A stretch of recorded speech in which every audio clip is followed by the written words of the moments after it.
बंदों में से उसके लिए औलाद मुकर्रर की, बेशक इंसान सरीह नाशुक्रा है।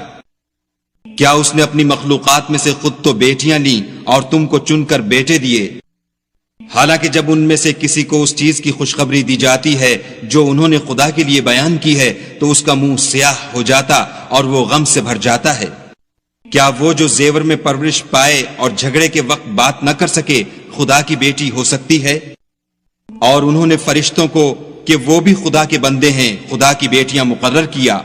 क्या ये उनकी पैदाइश के वक्त हाजिर थे? अन करीब उनकी शहादत लिख ली जाएगी और उनसे बाज पुर्स की जाएगी।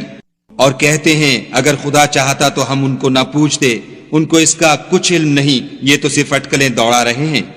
या हमने उनको इससे पहले कोई किताब दी थी तो ये उससे सनद पकड़ते हैं। बल्कि कहने लगे कि हमने अपने बाप दादा को एक रास्ते पर पाया है और हम उन्हीं के कदम बकदम चल रहे हैं।